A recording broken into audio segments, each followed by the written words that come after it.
안녕하십니까. 김현웅이라고 합니다. 이번에 희소 샘플러스에서 수학 강의를 맡게 된 김현웅이라고 합니다. 제가 그 3년 전까지 이제 계속 노량진에서 강의를 하다가 최근에 이제 영상만 찍어서 올리는 방법으로 이제 수업을 했었는데 다시 이제 3년 쉬었다가 이제 왔는데 3년 쉴 때 감기를 거의 안 걸렸었는데 오늘 감기 걸렸어요. 제가 목이 지금 정상이 아니고 하필 또 강의 전날 감기가 걸려서 조금 아쉽네요. 오늘 아마 전략 설명회를 보셨을 것 같기도 하고 보셨나요? 예. 보신 분들은 앞에 한 2시간 정도는 사실 한 번 더 들어야 되는 그런 상황이 될 거예요. 그리고 이제 뒤에 설명회가 끝나면 실해석학부터 오늘 강의를 시작할 거예요. 근데 미리 말씀드리지만 실해석학은 이제 앞에 첫 부분이 상당히 좀 지겨워요. 공리 부분이라서. 그래서 이제 실제로 시험에 나오진 않지만 바탕이 되는 기본적인 그런 개념들이 또 안 할 수 없는 개념들이 있어요. 그래서 거기 오늘 하는 파트가 사실 좀 마음에 안 들지만 그걸 안 하고 넘어갈 수는 없고 뒤에 거부터 할 수도 없고 그래서 이제 사실 조금 지겨운 수업이 될 수도 있어요. 그렇지만 최대한 안 지겹게 수업을 해보도록 합시다. 자, 일단 설명회, 전략 설명회라고 이제 타이틀이 되어 있는데요. 목차를 한번 보죠. 여러분들 책자가 있을 거예요. 책자를 보시면은 첫 번째로 연간 일정표인데 연간 일정표는 제가 지금 설명회를 하는 기본 방향이라든지 포인트는 강의 그러니까 임용 시험을 처음으로 준비하는 분들 그리고 강의도 처음으로 준비한다고 생각하고 이제 대학에서 거의 배운 게 없다라고 간주하고 수업을 할 거예요.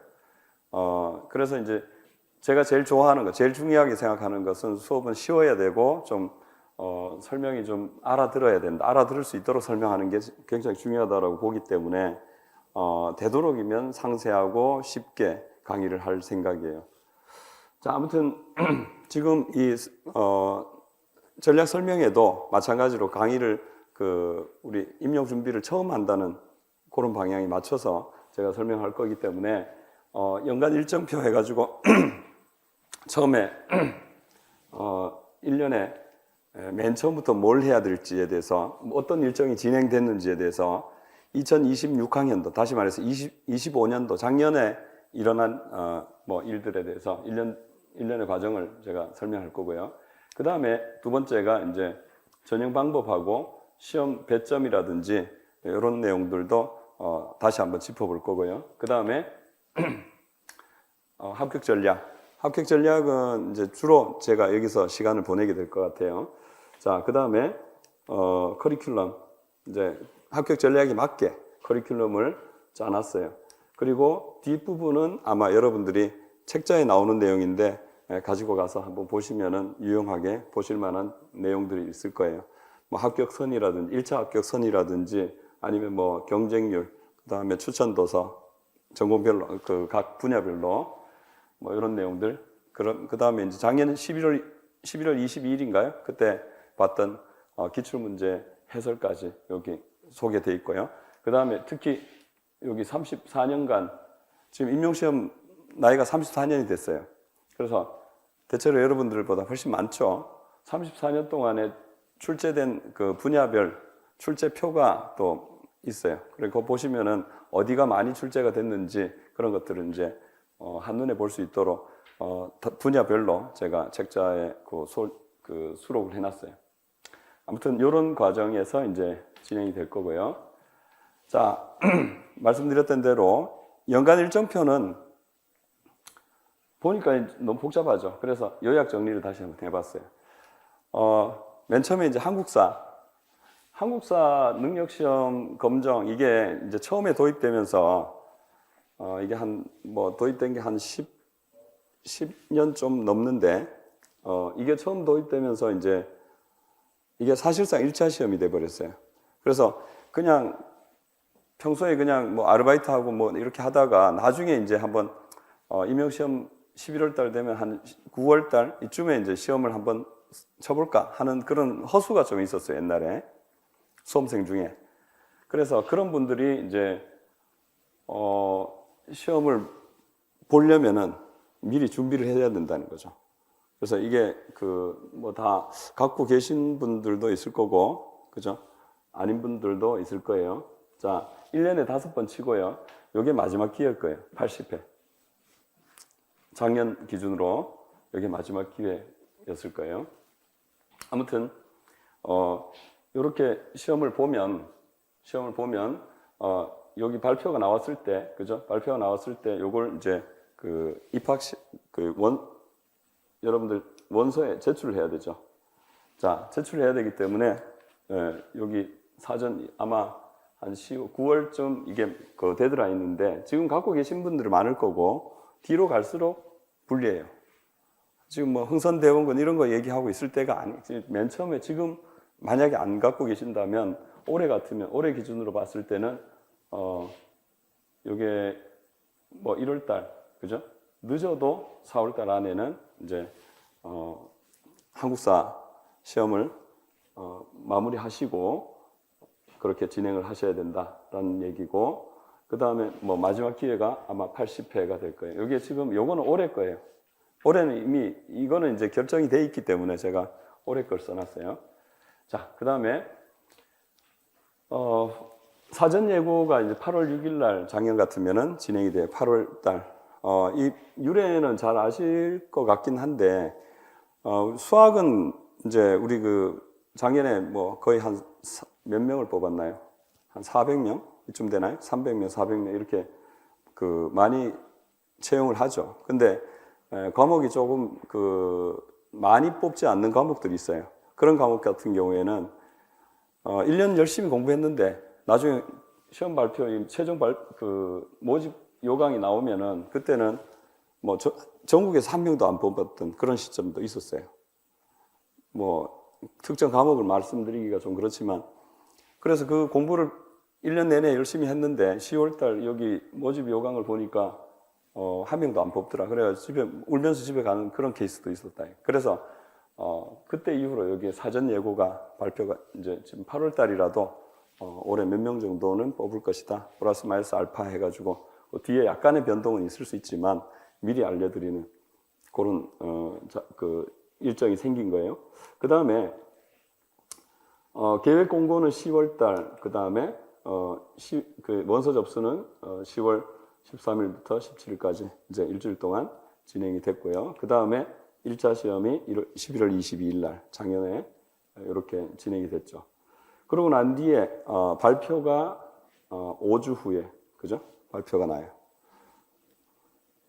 자, 이게 사실상 거의 뭐 긴장은 여기까지 하죠, 그죠?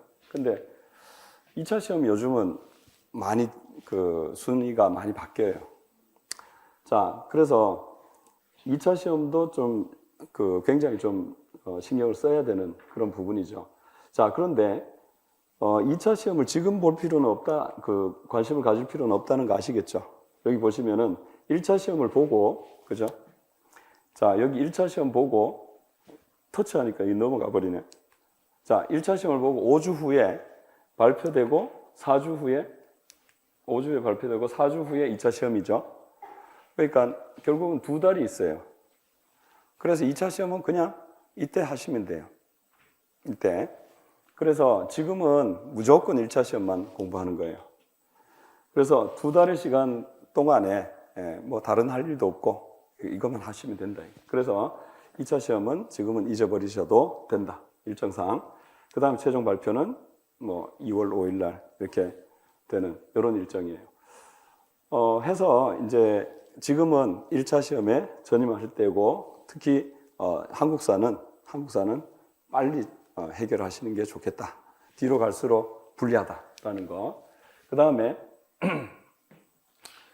1차 시험 관련 내용을 말씀드리자면 이제 1차 시험, 2차 시험의 전형별 배점을 말씀드릴게요.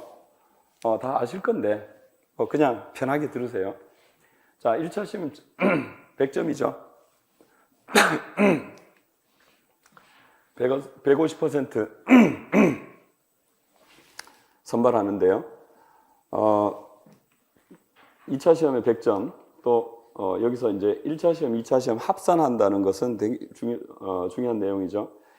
예전에 그 객관식으로 나왔던 그 시점이 있었어요. 그때는 1차 시험은 패스페일로 끝났어요. 2차 시험, 3차 시험까지 해가지고 그때는 2차 시험, 3차 시험만 가지고 최종 전형을 했어요. 그러니까 그러다 보니까 1차 시험 점수는 중요하지 않아요.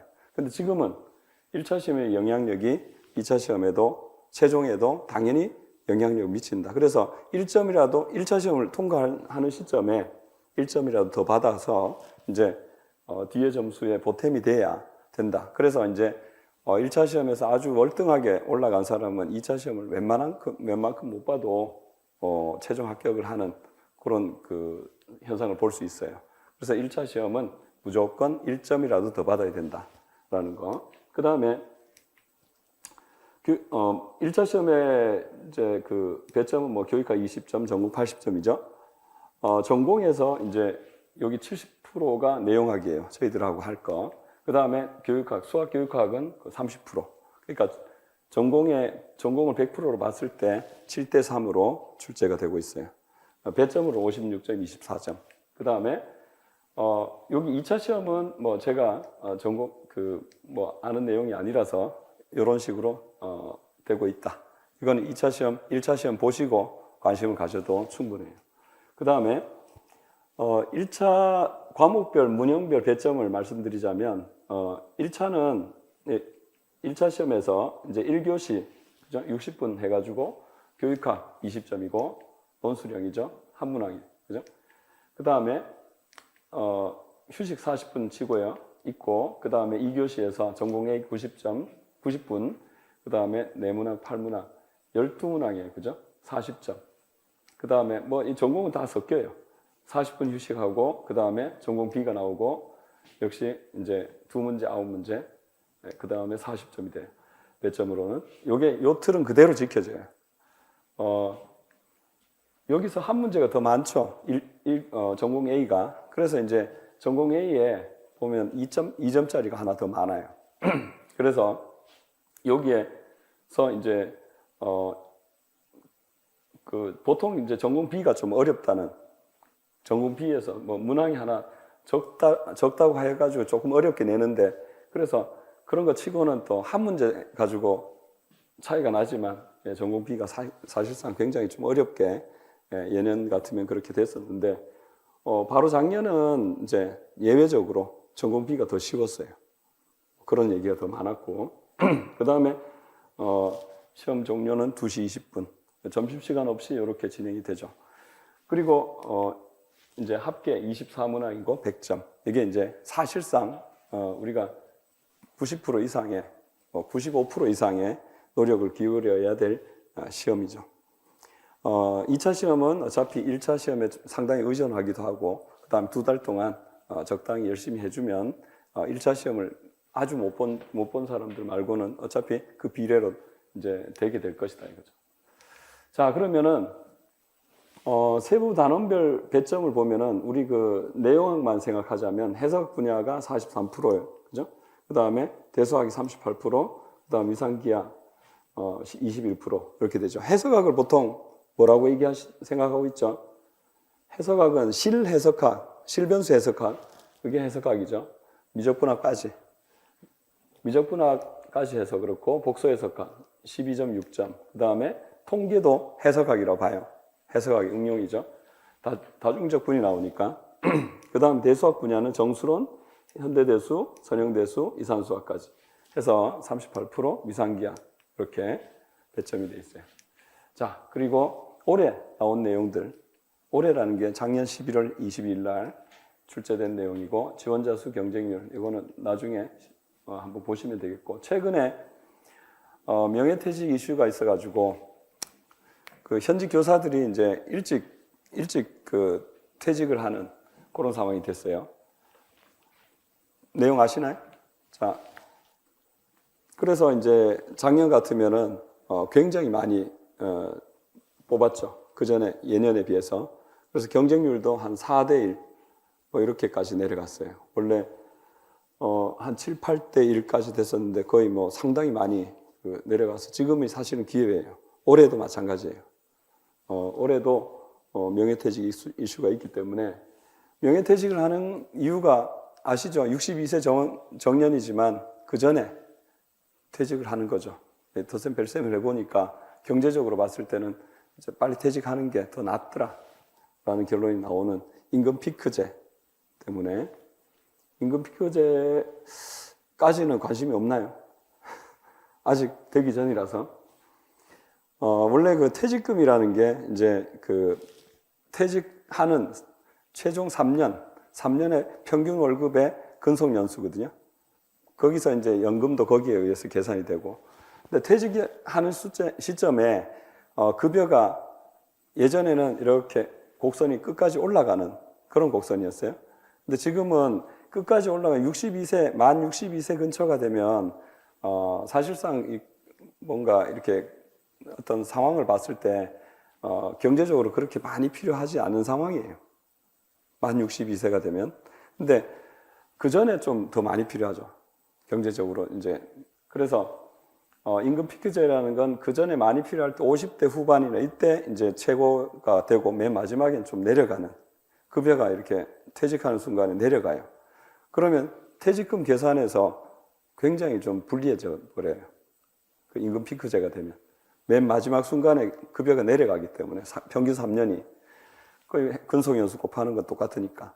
그래서 이제 이걸 더 일찍 나가서 임금이 더 많을 때 퇴직하는 이런 상황이에요. 지금 현직 교사들이. 그래서 이제 최근에 이제 연금 제도가 좀 바뀌면서 한 몇 년 일찍 퇴직을 하기 때문에 그 퇴직한 그 수만큼 다시 또 뽑아야 될 거 아니에요. 그래서 최근에 많이 뽑게 되는 거예요. 그게 이제 올해도 해당이 돼요. 올해도. 그래서 올해도 상당히 많이 뽑을 거라는 예상을 하고 있어요. 좀 덜 뽑더라도 제가 또 뭐 얘기했는데 그러지 마시고 그냥 그런 예상을 다 하고 있어요. 저 뭐 교수들이나 이렇게 들어보면. 예. 그래서 이제 최근에 이제 경쟁률 쭉 내려가는 그런 추세예요. 경쟁률이 내려간다는 건 많이 뽑는다는 얘기겠죠. 자, 그 다음에 합격 전략 5가지인데요. 자, 여기 기본 개념 익히기, 그 다음에 기본 개념을 바탕으로 한 문제풀이 알고리즘 익히기, 그 다음에 기출문제 철저히 분석하기, 그 다음에 스터디 그룹 활동하기, 그 다음에 실제 시간에 맞추어서 모의 시험을 응시하고 첨삭해보는 경험하기, 받고 해보는 경험하기. 자, 하나하나 잘 말씀드리자면, 이제 제가 말씀드릴 건 주로 이제 이런 내용 드리겠죠. 자, 기본 개념 익히기라고 말씀드렸는데, 제가 이 전자칠판을 지금 오늘 처음 써봐요. 그래가지고 조금 익숙하지 않은데, 자, 기본의 개념이라고 하면 보통 이제 기본 개념을 보통 뭐라고 하고 싶어요? 기본 개념. 기본 개념이 뭘까요? 안 되겠네요. 자,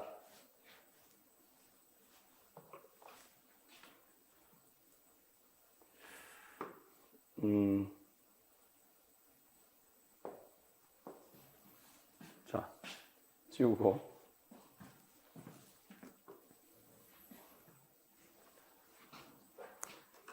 판서가 이제 물성이 있잖아요. 그죠? 물성이 있기 때문에 판서로 갑시다. 역시. 자, 처음에 기본 개념 익히기. 자, 기본 개념이라는 것을 보통 뭐라고 얘기할까요? 기본 개념 하면 수학에서 단어 2개가 생각나죠. 뭐예요? 정의, 그 다음에 정리. 2개가 기본 개념, 그죠? 기본 개념이라는 것은, 수학에서 개념이라는 것은 정의와 정리다. 그죠? 정의와 정리. 그러면 정의는 뭐 영어에서 단어하고 비슷한 개념이 단어. 그래서 뭔가 이름 붙이기라는 느낌이 좀 들지 않나요? 이름 붙이기. 정의 자체는 이름이라고 말할 수 있겠는데 우리가 이제 어떤 행위를 기준으로 생각해 봤을 때는 이름 붙이기. 저희 집에 강아지가 있는데요. 강아지가 대충 그려봤어요. 있어요. 있는데 이름이 뭐냐면 복이에요. 복. 복이 많다 그래요. 복. 그래서 강아지를 복이라고 이름 붙인 거예요. 그죠? 이건 실체예요. 강아지라는 실체에 이름을 붙인 거예요. 이게 정의죠. 그래서 요거는 기존에 있던 거고 이거는 새로운 거예요. 새로운 용어. 그러니까 수학에서는 뭐 다 용어로 표현되니까 기존에 있던 것을 새로운 것으로 표현할 때 새로운 쪽에 땡땡을 쳐요. 이거 계속 할 거예요. 이런 표기를 많이 쓸 거예요. 제가 수업을 하면서. 그래서 이게 정의라면 정리는 뭘까요? 조건 명제, 가정과 결론이 있죠. 그죠? 가정과 결론이 있어요. 그럼 가정은 뭐냐? 가정도 정의와 정의의 묶음이에요. 결론도 하나의 진술이니까 정의와 정의의 묶음이다. 그죠? 그런데 가정과 결론, P이면 Q이다라고 표현할 수 있어요. 모든 수학의 명제는 가정과 결론을 나눠서 쓸 수 있어요. 가정과 결론, 조건 명제로. 조건 명제는 이제 참이냐 거짓이냐라는 것을 어떻게 판정하죠? 예. P를 가정을 만족하고 결론을 만족하지 않는 원소를 뭐라고 하죠? 반례. 반례가 존재하면 틀린 거고 반례가 존재하지 않으면 맞는 거죠. 그래서 모든 수학의 명제는 조건 명제, 가정과 결론을 나눌 수 있고 조건 명제로 바꿀 수 있고 조건 명제의 참 거짓은 반례의 존재성 문제로 바뀌어요. 그래서 우리가 보통 이제 수학에서 그 어떤 명제를 가지고 왔을 때 이제 존재성 문제로 항상 바꿔서 생각해 볼 수 있게 돼요. 어찌됐든 가정도 정의와 정의의 그 묶음이고 결론도 정의와 정의의 묶음인데 이 둘의 사이에 갭이 너무 큰 거죠. 그래서 예를 들면 뭐 절벽이다, 절벽. 절벽이라서 이 둘 사이의 갭이 너무 크니까 이것을 계단을 써가지고 연결해 주는 거예요. 그게 뭐죠? 증명. 절벽은 올라갈 수 없지만 계단은 한 칸 한 칸 올라가면 그 도달할 수 있죠. 가정에서 결론까지. 그래서 요렇게 해서 보통 대학에서는 정의를 소개하고 대학 강의 많이 들으셨잖아요. 정리를 소개하죠. P면 Q이다. 왜냐하면 증명하죠. 그 다음 정리를 하죠. 정리하고 하다가 또 정의가 나오면 정의 소개하고 정리하고 증명하고 증명하고 이렇게 이제 공부를 보통 하죠. 근데 이제 우리는 시험을 쳐야 되잖아요. 시험을 봐야 되잖아요. 그렇게만 해가지고 임용시험을 봐가지고 합격할 수 있는 사람은 없어요. 그냥 없다고 생각하실 수 있어요. 이 가정 결론, 이제 정의 쓰고 정리 증명해보고 그냥 이것만 계속 해가지고 임용시험을 아무리 잘해도 이걸 가가지고 임용시험에 합격할 수 있는 사람은 없다. 이거죠. 순간적으로 그 어려운 문제에 적응하기가 어렵죠. 그래서 우리는 일단 기본 개념 익히기의 방향은 뭐냐면 이 증명을 하긴 해야 되는데 선별적으로 봐야 돼요. 선별적으로 학습해야 돼요. 선별적으로 학습한다 하니까 뭘 해야 될지 뭘 하지 말아야 될지 그냥 대충 보면 알아요. 여러분도 알아요. 길면 하지 마세요. 경제적이지가 않은 거죠. 정리 자체가 의미가 있으면은 증명은 당연히 의미가 있어요. 있는데 증명을 해본다는 것은 뭐예요? 정리를 철저하게 이해하겠다는 도구적 이해가 아니라 뭐예요? 관계적 이해를 하겠다는 그런 의미로 이제 그 증명을 해보는 건데 이 선별적으로 학습한다는 것은 이제 너무 긴 건 하지 말라 그런 뜻 정도가 돼요. 길이를 보고 결정하는 거예요. 그리고 수업에서 제가 이제 이거는 증명을 해야 된다. 이거는 증명을 하지 않아도 된다라는 얘기는 또 부차적으로 할 거예요. 그리고 여기서 이 증명 중에서는 어떤 거는 기억을 반드시 해야 되는 것도 있어요. 그리고 어떤 것은 기억을 하지 않아도 되는 게 있어요. 증명을. 물론 어떤 관점에서 생각할 수 있냐면은 시험에 직접 나오는 증명이 있어요. 거의 살짝 바뀌어져 가지고 시험에 나오는. 근데 요즘은 그런 문제는 많지 않아요. 많지 않은데 기억을 해야 된다는 게 증명은 문제의 풀이 과정하고 아주 유사해요. 그렇기 때문에 문제를 풀려면 증명 과정을 살펴두는 것이 훨씬 유리해요. 뿐만 아니라 정리를 정확하게 또 조금 더 심도 있게 이해할 수 있게 된다.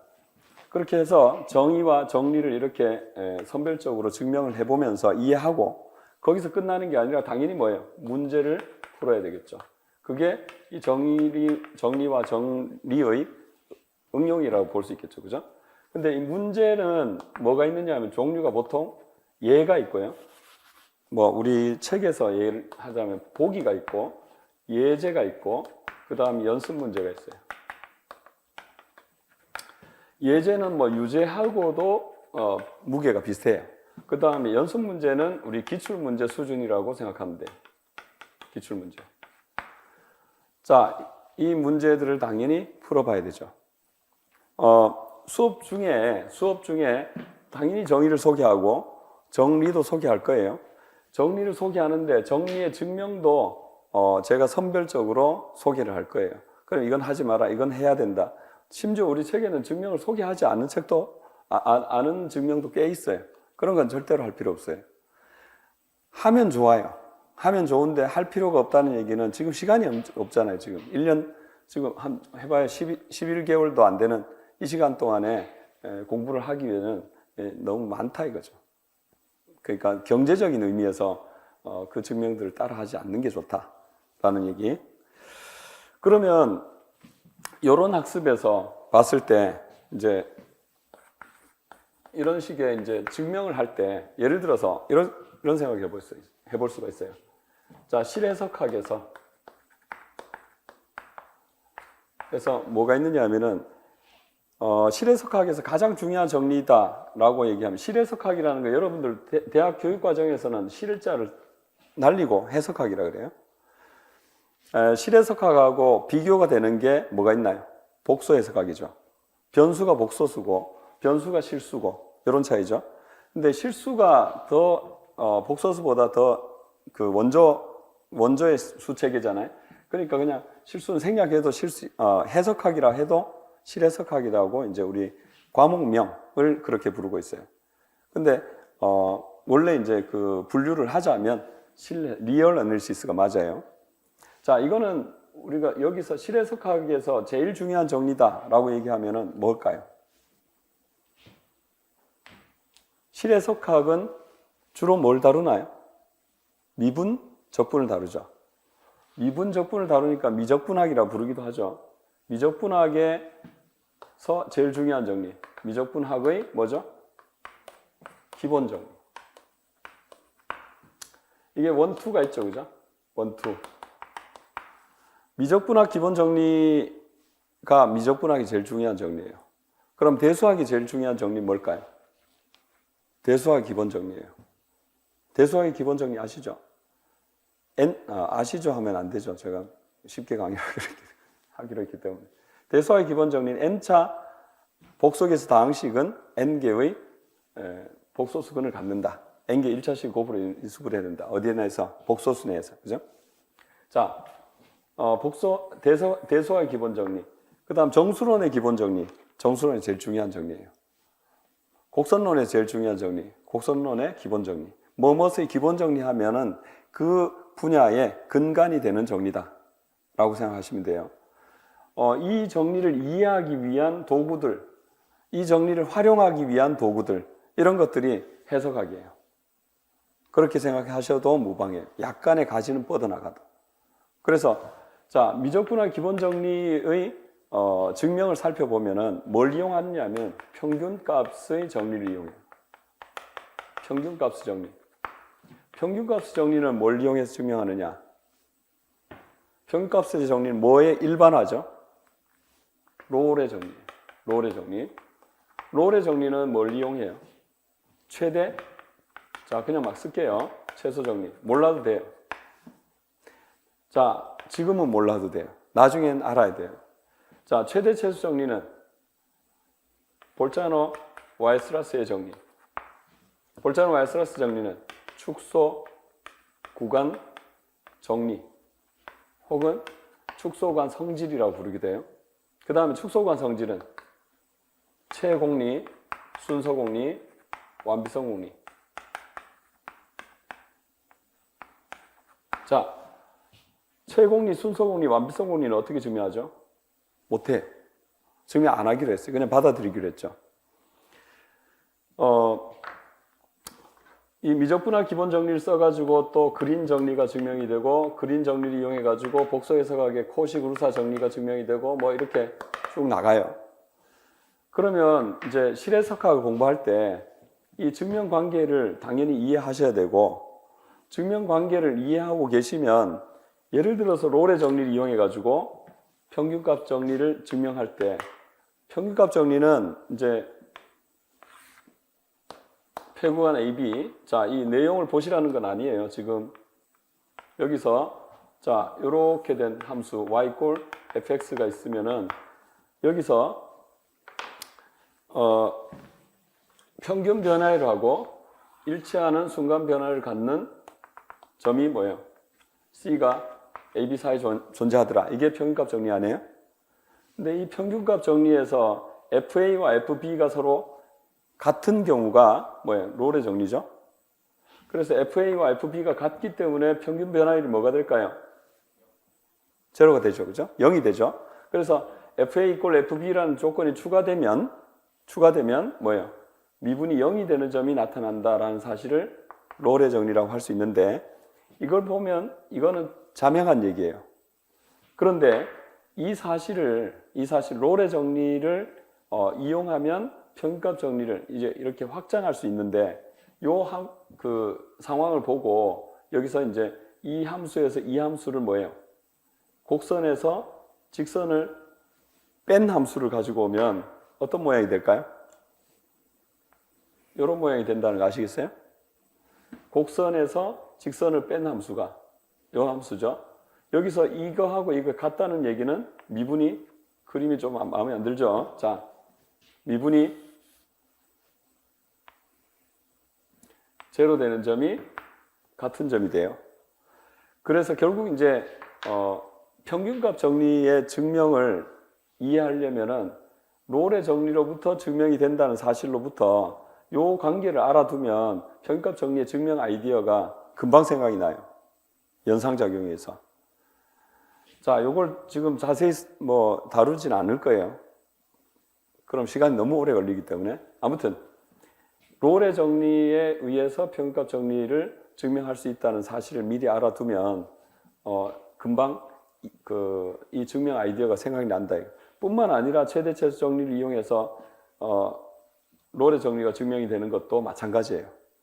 그리고 최대 최소 정리는 폐구간 AB에서 연속이죠. 폐구간 AB에서 연속일 때 최대값과 최소값을 갖는다. 최대값과 최소값은 아무래도 직관적으로 생각해봐요. 미분이 0이 되는 점일 가능성이 높아 보이죠. 그래서 이걸 이용해가지고 뭘 쓴다? 미분이 0이 되는 롤의 정리를 찾아낼 증명할 수가 있게 되는 거예요.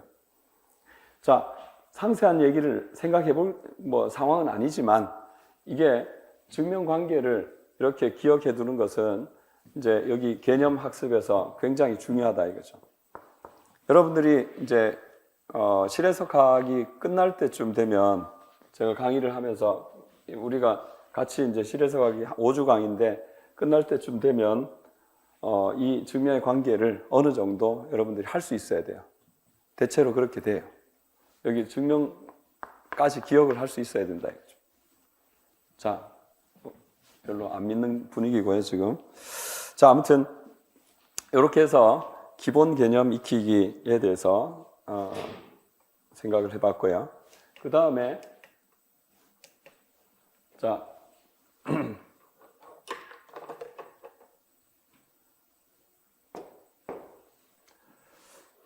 자 여기 한번 보시면은 이제 수학의 정리 정의를 기억하고 이해하는 것이 이제 기본 개념 익히기라 볼 수 있고요.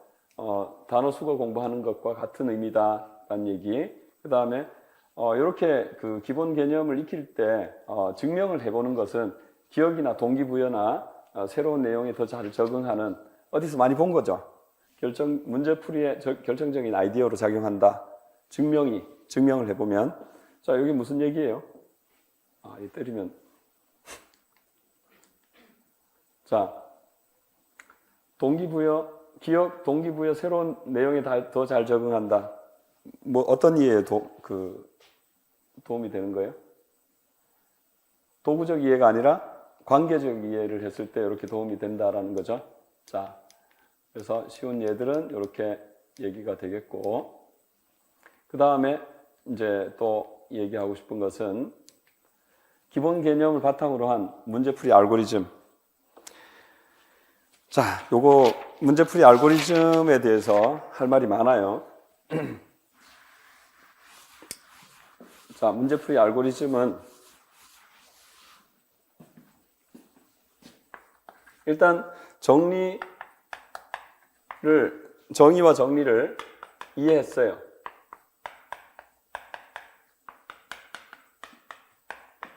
자, 방금 그런 식으로 증명도 어느 정도 해보고 증명 관계를 통해서 이제 해석학의 내용 아니면 뭐 현대대수의 내용, 복소해석학의 내용 이런 것들을 알아냈다 이거죠. 공부를 했어요. 그 다음에 이제 문제풀이를 하든 아니면은 뒤에 이제 모의고사를 하든 그 시점에 반드시 해야 될 것은 뭐냐? 우리가 보통 2차 방정식 하면은 2차 방정식이 언제 처음으로 나오나요? 교육과정 보면 2학년 때 나오나? 중2 때? 중3 때 나오나요? 중3. 예. 자, 중학교 3학년 과외를 우리가 하고 있다고 생각해 봐요. 물론 뭐 지금은 과외라고 생각하시면 아마 2차 방정식이 나오면 이제 거기에 대한 해를 얘기하라 그러면 해에 관한 문제가 나온다. 해를 구해야 된다든가 아니면 해에 관한 어떤 얘기가 나온다면 그걸 해결하는 방법으로 뭘 얘기할 것 같아요? 해를 구해야 된다면 인수분해. 그 다음에 안 되면 근공식. 그 다음 고등학교까지 올라간다면 거기에 대한 뭐 얘기, 근과 계수와의 관계 정도. 요 정도 세 개를 언급하겠죠. 그 얘기 안 하고 그냥 막 풀다가 틀렸다 그러면 과외하는 학생한테 뭐라 하겠죠. 이 세 개 중에 하나인데 그걸 못 풀어. 이렇게 뭐라 하겠죠. 그죠? 당연히 우리가 문제를 풀 때는 1차적으로, 물론 뭐 아주 그 심오한 수학 경시대의 문제가 아니라 이제 학교의 문제 정도라고 한다면 그 기계적인 어떤 접근이 필요하죠. 인수분해 해볼 거고, 인수분해가 안 되면 근공식. 그 다음에 거기 관련된 정리, 근과 계수와의 관계. 그죠? 세 가지 중에 하나가 될 것이다. 라고 하고 접근을 해야, 그걸 기억해야 되죠. 그죠? 예를 들어서 두 직선의 위치 관계를 구하는데 평행, 일치, 수직, 교차. 네 가지가 있잖아요. 그럼 그걸 어떻게 하죠? 표준형. 그 다음에 일반형. 요즘도 배우죠. 예. 표준형이면은 뭐예요? 기울기가 서로 같으냐, y절편이 서로 같으냐, 이런 것들을 체크해가지고 평행, 일치, 수직, 교차. 이걸 구별하잖아요. 그 다음에 ax 더하기 by 더하기 c 이꼴 제로, a 더하기 b y 더하기 c 이꼴 제로, a분의 a b분의 b c분의 c 비교하잖아요. 그렇게 이제 기계적으로 접근하라고 여러분들 코치하잖아요. 그죠? 근데 우리 그 임용시험 문제가 나오면은 왠지 그렇게 하면 안 될 것 같은 생각을 갖고 있는 분이 의외로 많아요. 근데 그렇게 하면 안 돼요. 결국 고등학교, 중학교, 고등학교 학생들이 2차 방정식을 보고 직관적으로 바로 이거 세 개 중에 어떤 걸까 해가지고 문제를 풀듯이 일단 우리도 임용시험에서 그런 식의 접근을 해야 되고 그런 식의 접근으로 충분히 해결이 되는 문제들이에요. 거기서 물론 뭐 계산을 틀린다든지 아니면 중간에 뭐 어떤 아이디어가 좀 모자란다든지 하는 그런 건 있을 수 있어요. 그러나 기계적인 접근으로 나열된 그 방법 중에 하나하나 이건 아니니까 저거다 두 번째, 세 번째 이렇게 해가지고 기계적인 접근을 해줘야 되는 건 틀림없어요. 그걸 하지 않는데 문제는 풀리지 않아요. 자, 예를 들면은 이런 게 있어요. 시그마 IN 뭐 제일 많이 드는 예인데 시그마 IN 이게 수렴하는가? 그죠? 이런 문제. 이 실수한 급수로 하죠.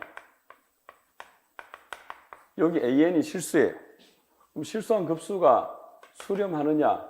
그럼 AN이 예를 들어서 n의 n제곱분의 n 팩토리얼이다. 그렇게 나오면은 이것의 수렴성을 묻는다면 그냥 이렇게 보고 뭘 하지? 뭐 비판정법 아니면 뭐 근판정법 안 되네. 뭘 하지? 이렇게 하는 게 아니라 실수한 급수의 수렴성 하면은 교, 비, 근, 적, 피, 비, 아, 라, 고 이렇게 중에 하나예요. 자, 교대급수판정법, 비판정법, 비교판정법, 근판정법, 적분판정법, 피급수판정법, 디리크레 판정법, 아벨 판정법, 라베 코시응집 이렇게 이 중에 뭐가 될까? 라베 판정법이면은 그죠? 보통 이까지 생각해내기가 쉽지 않아요. 근데 이거 말고는 안 되고 라베 판정법만 되는 그런 문제가 나와요. 코시응집만 되는 그런 문제가 나와요. 그러면 이거 지금 이런 체계적인 접근 방법이 없었다면 그냥 생각나면 풀리고 안 나면 컨디션 안 좋으면 안 풀리고 금방 이거 그 시험 치기 전에 잠깐 봤던 게 라베 판정법이다 해가지고 풀어지고 이런 운을 기다려야 되잖아요.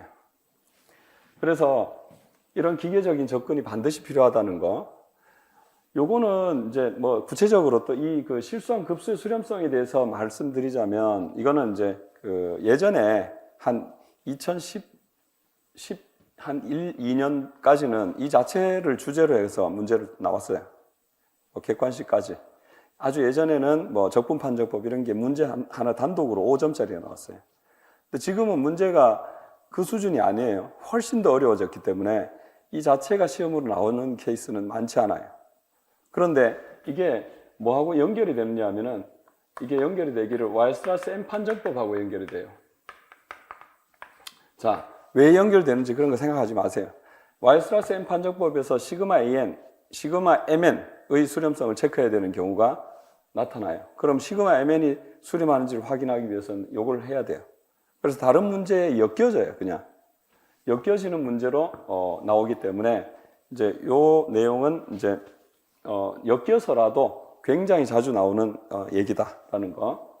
그러니까 어쨌든 뭐 이 단독 문제는 아니더라도 계속 출제가 되고 있는 문제라고 볼 수 있고요. 그 다음에 여기 AN 대신에 FNX가 나오면 이게 함수가 돼요. 함수항 급수가 돼요. 함수항 급수의 수렴성. 요걸 하기 위해서는 함수열의 수렴성을 먼저 해야 돼요. 그래서 함수열의 수렴성하고 엮여가지고 함수항 급수의 수렴성 이렇게 얘기를 할 수 있고 요게 10개였어요. 그죠? 10개. 요거는 7개예요. 요거는 4개예요. 자, 함수열의 수렴성을 체크할 때는 이제 수렴성은 함수열이나 함수항 급수는 균등 수렴에 대해서 얘기를 해야 돼요. 균등 수렴. 그래서 균등 수렴. 여기도 균등 수렴에 대해서 시험에 많이 나온다 이거예요. 함수열의 균등 수렴 7가지는 뭐냐 하면은 보통 이제 그 수프놈을 이용하는 방법이 있어요. 자, 뭐가 뭔지 처음 들어보고 아무것도 모르겠다. 아무 상관없어요. 그냥 이런 식의 접근을 해야 된다는 얘기지. 자, 요거하고 연속 함수열에 대한 얘기가 있고요. 그 다음에 미분 가능 함수열에 대한 얘기가 있고, 적분 가능 함수열. 그 다음, 균등 코시 판정법이 있어요.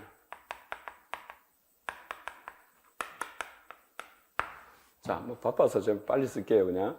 자, 연속에 대한 얘기는 디니 정리로, 여기 디니 정리예요. 그 다음에 적분 가능 함수에 대한 얘기는 유계 수렴 정리가 있어요. 연결돼서. 요거는 여기고, 이건 응용이라고 볼 수 있어요. 7개. 자, 지금 여러분들이 문풀 과정이다 하면은 자동으로 여기 함수열의 수렴성 7가지는 이런 거였는데, 이거는 어떤 내용이고 가정 결론, 이건 어떤 내용이고 가정 결론, 어떤 내용 다 그냥 줄 쓸 수 있어야 돼요. 그렇지 않으면 시험을 못 쳐요. 자, 함수한 급수 마찬가지로 4개인데 이게 뭐냐? 역시 이제 균등 코시 판정법. 균등 코시 판정법은 함수한 급수에 대한 균등 코시 판정법이에요. 그 다음에 y+m 판정법. 균등 일반항 판정법. 아벨 판정법. 이렇게 아벨 판정법이라고 보다는 뭐 아벨 정리 이쯤이 돼요. 이런 내용들이 이제 수렴성을 함수한 급수의 수렴성을 체크하는 방법이에요. 그 다음에 보통 이제 해석학에서 그 위상수학에서 제일 많이 나오는 개념이 페포예요. 페포. 위상수학에서 페포 구하기 5개. A의 페포는 A를 포함하는 최소의 배집합, 교집합 F, A 포함한다 F, 배집합. 자, 이것은 A 유니언 A 프라임, 이것은 X인 X로서 X를 가진 계집합 G에 대해서 G 교집합 A가 공집합이 아니다. 위상 조건이고 기저 조건은 X인 X로서 X를 가진 기저의 원소 B인 배에 대해서 비교집합 A가 공집합이 아니다. 또 이것은 A 인테리어의 A 여집합의 전체 여집합 이렇게 5가지. 자, 계속하면 안 되겠죠. 법공률 계산 10개.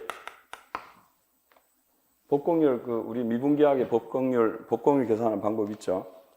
이것도 법공률 계산 관련된 내용은 한 4년에 3번 정도 나와요. 보통 나온다고 생각하면 돼요. 작년에 나왔고. 그래서 이게 계속 나오기 때문에 똑같은 걸 내기가 좀 불편해요, 마음이. 출제한 사람들이. 그래서 거기서 아직 안 낸 거 없나 이렇게 계속 찾아요. 그러다 보면 이렇게 나와요. 복소 선적분 있죠? 복소 선적분의 계산 이런 거.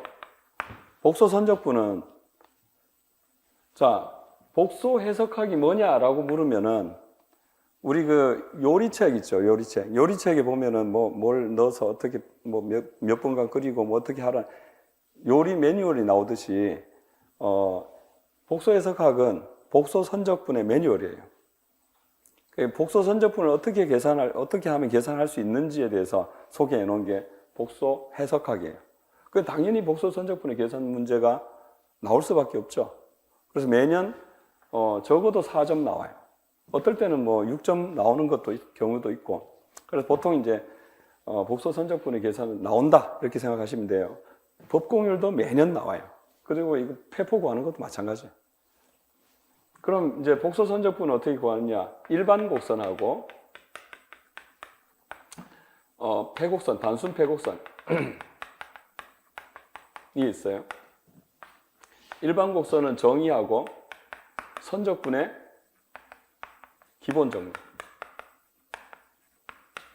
그 다음에 단순 패곡선은 코, 편, 가, 유, 그린. 코시-그루사 정리, 코시-적분 공식, 편과 권리, 가우스 평균값 정리, 유수 정리, 그린 정리. 여기서 편과 권리가 바로 작년에 4점짜리 나왔어요. 이렇게 이제 복소 선적분이 나오면 어떤 거지 이렇게 찾아야 되죠. 그냥 복소 선적분 보니까 뭐 이제 알겠네. 이렇게 바로 그 코시-그루사 정리다. 아니면 코시-적분 공식이다. 이렇게 바로 알아지지는 않는다 이거죠. 아까 중학생들이, 고등학생들이 2차 방정식이 주어졌을 때 세 가지를 떠올려야 되듯이 마찬가지. 떠올리지 않으면 문제를 풀 수 없어요. 기본적으로 문제, 뭐 예를 들어서 그 가우스 평균값 정리라는 게 떠올라졌더라도 반 정도는 틀려요. 그러나 이게 떠올려지지 않은데 어떻게 문제를 풀겠어요? 그러니까 뭐 일종의 필수 조건이라 볼 수 있는데, 필요 조건이라고 볼 수 있는데, 이런 내용들이 이제 실제로 계속해서 출제되고 있는 그런 내용들, 뭐 행렬의 거듭제곱 계산, 뭐 이런 것도 행렬의 거듭제곱이 나오면 계산을 해야 된다면 어떤 방법이 있겠어요? 제일 많이 쓰는 게 대각화죠. 그죠? 대각화 안 되면 해밀턴 케일리 정리, 그 다음에 그 특수꼴 해가지고 패턴화 돼 있는 몇 가지가 있어요. 그죠? 뭐 그 회전 변화라든지 이런 걸 이용하는. 그래서 그런 식으로 머릿속에서 이제 일단 문제가 주어지면 기계적으로 나오는 알고리즘이 있어야 된다. 이거죠.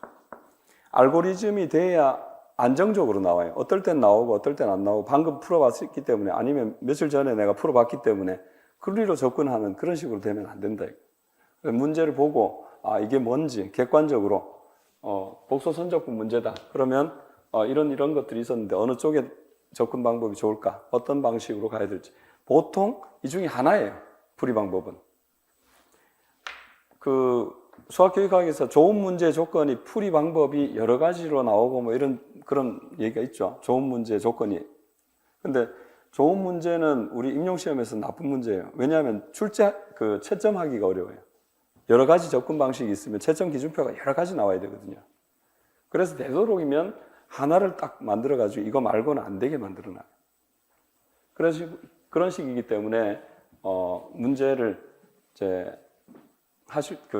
공부할 때는 이제 보통 이 중에 하나다라고 간주하고 공부를 해두시면 돼요. 자, 그래서 이제 알고리즘에 대해서 말씀을 드려봤고요. 자, 그 다음에 뭐 얘들 쭉 이런 얘기들을 쭉 해본 거예요. 그죠? 그 다음에 이거 말고도 훨씬 많아요. 많은데 제가 뭐 시간 관계상 뭐 요것만 소개를 해드렸는데, 요 내용들은 제가 그 핵심 내용 정리집이 있어요. 그 핵심 내용 정리집에 요 내용들을 소개해서 그 PDF로 제공을 해드릴 거예요. 그래서 그걸 보시면 뭐 그 태블릿 같은데 띄워가지고 보시면 될 거고요. 요 뭐 내용 이거는 작년에 나왔던 이제 요 적분 계산 문제인데, 그죠? 요 적분 계산, 복소 선적분 계산을 어떻게 접근해 나갈지, 이거는 이제 일반 곡선하고 단순폐 곡선, 그 다음에 이거 일반 곡선은 정의나 선적분의 기본 정리고, 그 다음에 코코, 편, 가, 유, 그린 정리. 만드는데 힘들었겠죠? 자, 코시-그루사 정리원, 그 다음에 코시 적분 공식, 편과 권리, 가우스 평균값 정리, 유수 정리, 그린 정리, 이렇게. 이런 식으로 이제 그 문제풀이를 접근해 나간다. 여기도 마찬가지로 이런 내용들은 생략하고 갑시다.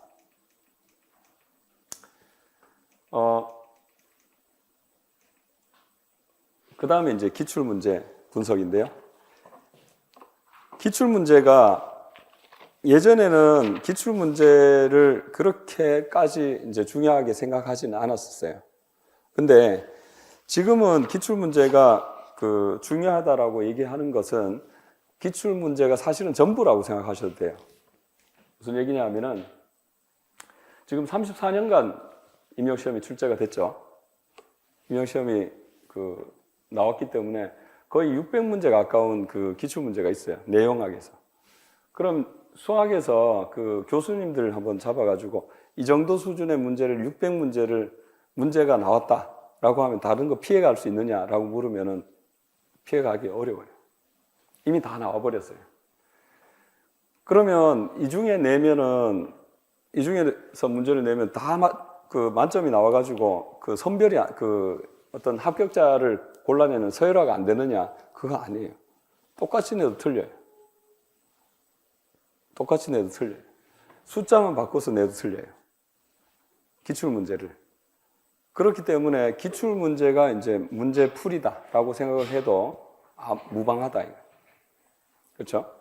그래서 여기서 반복 출제율을 제가 나름대로 계산을 해보면 한 80% 정도가 반복 출제가 되고 있고, 우리가 보통 시험이 그 55점 정도, 100점 만점에 55점 정도가 지금 컷으로 보거든요.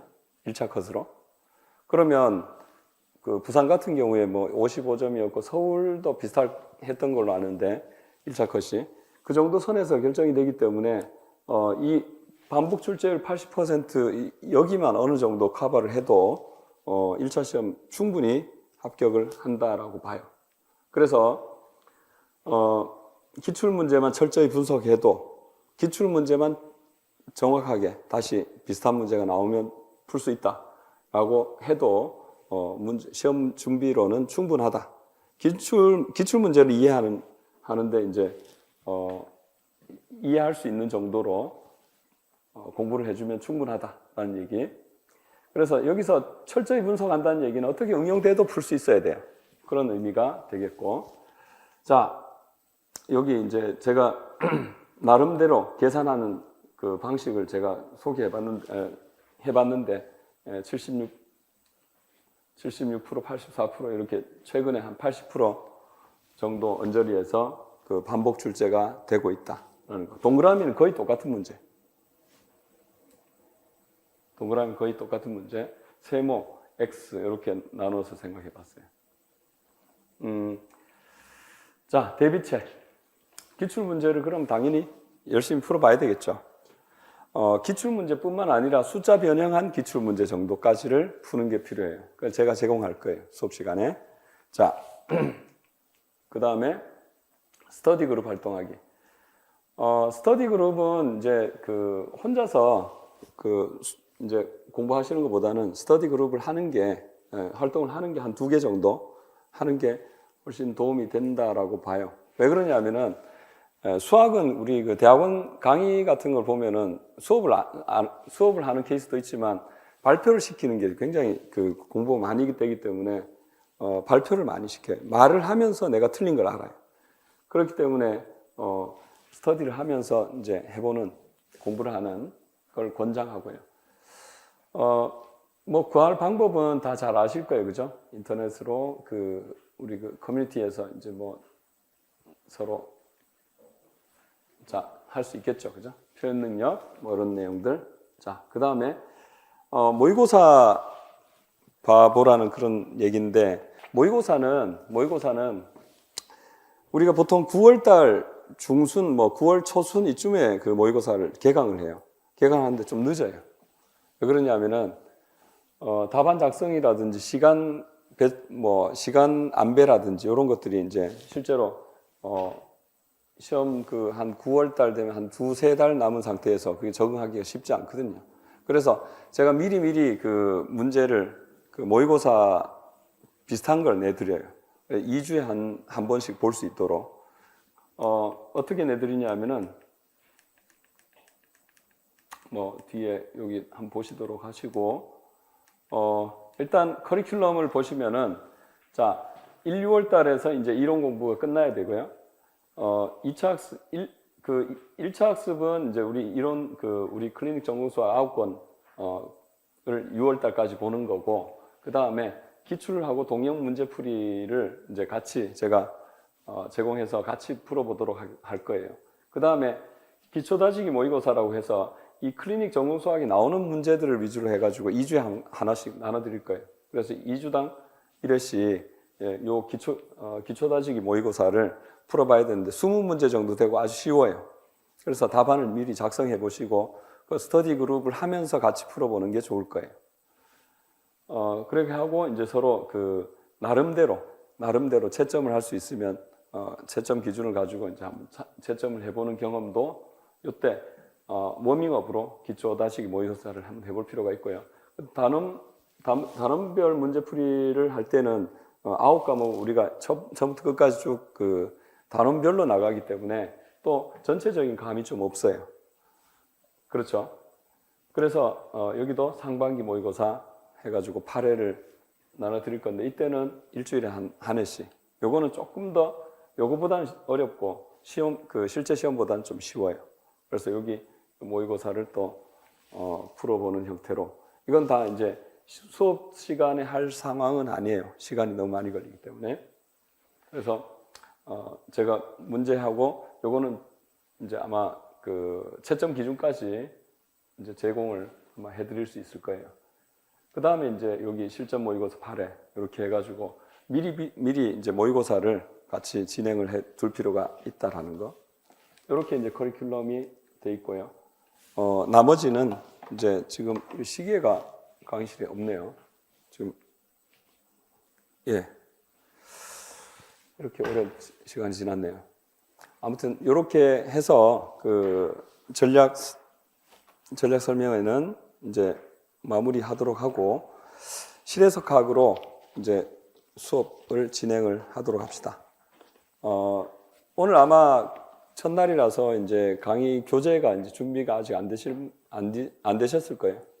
그래서 프린트로 아마 나가 있을 거고 그 프린트로 오늘 진행을 하도록 하죠. 좀 쉬었다가 15분 정도 쉬었다가 계속하도록 합시다.